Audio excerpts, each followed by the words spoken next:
স্বামীর পায়ের নিচে হচ্ছে স্ত্রী হলো বেশ। এখানে কিন্তু পার্থক্য করে দেওয়া হয়েছে। স্ত্রীর পায়ের নিচে কিন্তু স্বামী বেশ। তাহলে এই যে তার মানে সম্মানের দিক দিয়ে কিন্তু সে অনেক উপরে।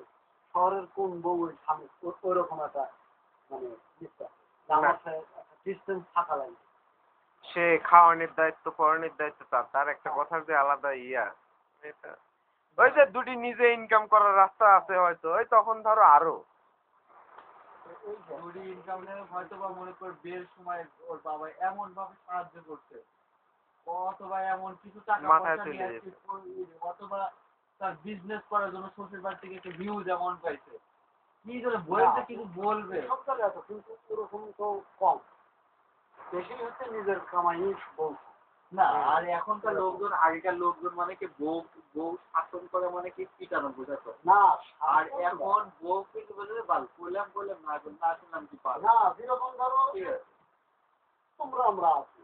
আচ্ছা এই জায়গায় কি কেউ কোনো ভুলে কেউ মারবে ধরো ধরে মারলো তারপরেও কিন্তু একটা নিয়ম কানুন আছে। হ্যাঁ একজন একটা ভুল করলে কিন্তু কবি এটাই স্বাভাবিক। স্বামী স্ত্রীর ভিতরে তো মিনিমাম ওইটুকু থাকা দরকার তাও তো নেই।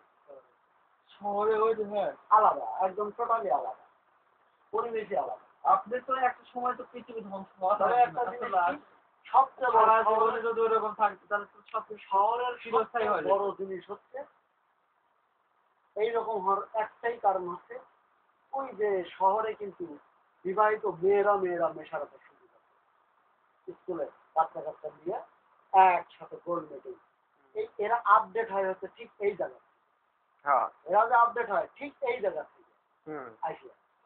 আর গ্রামে কিন্তু এই বইয়ের সাথে বইয়ের এইরকম সময় নাই। আর যদিও কারোর বাড়ি কেউ বেড়াবেন যায় হয়তো আত্মীয়তার কথা বা সাংসারিক কিছু কথা এগুলো যদি সময় শেষ। আর এরা কিন্তু সপ্তাহে কয়দিন দেখা হয় ওরে আর প্রতিদিন